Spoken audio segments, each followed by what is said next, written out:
നമ്മുടെ OET എക്സാമിന്റെ result publish ചെയ്ത് കഴിഞ്ഞാൽ നമ്മൾ അവരെ ഇവരെയൊന്നും വിളിച്ച് ചോദിക്കേണ്ട ആവശ്യമില്ല. നമുക്ക് തന്നെ നമ്മുടെ ഫോണിൽ റിസൾട്ട് നോക്കാം. എങ്ങനെയൊക്കെയാണെന്ന് ഞാൻ കാണിച്ചു തരാം. നമ്മൾ ആദ്യം OET ലോഗിൻ ഗൂഗിൾ ക്രോമിലോട്ട് പോയിട്ട് ടൈപ്പ് ചെയ്ത് കൊടുക്കുക. അപ്പം OET ലോഗിൻ myoet.com എന്ന സൈറ്റ് വരും.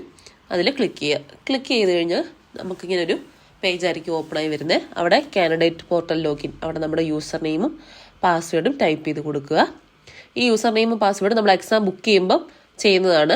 അപ്പോൾ എക്സാം ബുക്ക് ചെയ്യുന്നത് വേറെ ആരെങ്കിലും ആണെങ്കിൽ അവരുടെ നേരത്തെ മേടിച്ച് വെക്കണം. എന്നിട്ട് ടൈപ്പ് ചെയ്ത് കൊടുത്തിട്ട് ഗോയിൽ ക്ലിക്ക് ചെയ്യുക. ഗോയിൽ ക്ലിക്ക് ചെയ്യുമ്പോൾ തന്നെ ഇത് നമ്മുടെ ഡാഷ്ബോർഡ് ആയിരിക്കും ഓപ്പണായി വരുന്നത്. നമ്മൾ ഡാഷ്ബോർഡിലേക്ക് എത്തിക്കഴിഞ്ഞാൽ അവിടെ നമ്മുടെ പേരും ഡീറ്റെയിൽസും ഫോട്ടോയും ടെസ്റ്റ് സെൻറ്ററിൽ വെച്ചെടുത്ത ഫോട്ടോയൊക്കെ ഉണ്ടാവും. ആൻഡ് നമ്മുടെ ഇതുവരെയുള്ള എക്സാംസിൻ്റെ ഹിസ്റ്ററികളെല്ലാം അവിടെ ഉണ്ടാവും. അപ്പോൾ നമ്മൾ സൈഡിലേക്ക് നീക്കി നോക്കുക. അപ്പോൾ നമുക്കിങ്ങനെ ടെസ്റ്റ് സെൻറ്ററിൻ്റെ പേരെല്ലാം കാണാം. അതിൻ്റെ ഇപ്പുറത്തായിട്ട് ഗ്രേഡ് എന്ന് എഴുതിയതിൻ്റെ താഴെ നമ്മുടെ മാർക്ക് ഉണ്ടാവും. 350 അതിന് മുകളിലോട്ടും ആണെങ്കിൽ നമുക്ക് B ഗ്രേഡാണ്. 300 350 ഇടയിൽ C+ ആയിരിക്കും ഗ്രേഡ്. ഇനി നമുക്കിതിൽ തന്നെ OETയുടെ ഇൻവോയ്സ് ഡൗൺലോഡ് ചെയ്തെടുക്കാവുന്നതാണ്. ഇൻവോയ്സ് എന്ന് പറഞ്ഞാൽ അതിൻ്റെ payment details.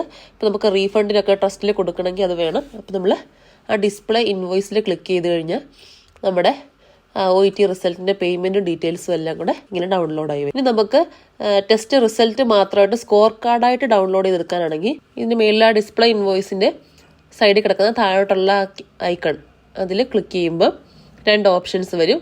Manage verifier access, download statement of result. അതിൽ ഡൗൺലോഡ് സ്റ്റേറ്റ്മെൻറ്റ് ഓഫ് റിസൾട്ടിൽ ക്ലിക്ക് ചെയ്ത് കഴിഞ്ഞാൽ നമ്മുടെ റിസൾട്ട് ഇത് PDF ആയിട്ട് ഡൗൺലോഡായി വരുന്നതാണ്. അത് നമുക്ക് നമ്മുടെ ഡൗൺലോഡ്സിൽ പോയിട്ട് ഓപ്പൺ ചെയ്തെടുക്കാം. ഇതായിരിക്കും നമുക്ക് ഗ്രാഫിക്കൽ റെപ്രസെൻറ്റേഷനായിട്ട് നമ്മുടെ സ്കോറ് കിട്ടുന്നതായിരിക്കും. അവിടെ നമ്മുടെ ഡീറ്റെയിൽസ് എല്ലാം ഉണ്ട്. ഇതാണ് നമ്മൾ NMCയുടെ ആപ്ലിക്കേഷൻ ചെയ്യുമ്പോൾ അപ്ലോഡ് ചെയ്യുന്നതും പിന്നെ എപ്പോഴും നമ്മൾ യൂട്ടിലൈസ് ചെയ്യുന്നതും ആയിട്ടുള്ള OETയുടെ സ്കോർ കാർഡ് ഇതാണ്. സോ OET എക്സാം എഴുതുന്നതും എഴുതാൻ കാത്തിരിക്കുന്നതും OET പഠിക്കുന്നതുമായിട്ടുള്ള നിങ്ങളുടെ എല്ലാ ഫ്രണ്ട്സിനും അയച്ചു കൊടുക്കുക. അവരുടെ റിസൾട്ട് അവർ തന്നെ നോക്കി സമാധാനത്തോടെ ഇരിക്കട്ടെ.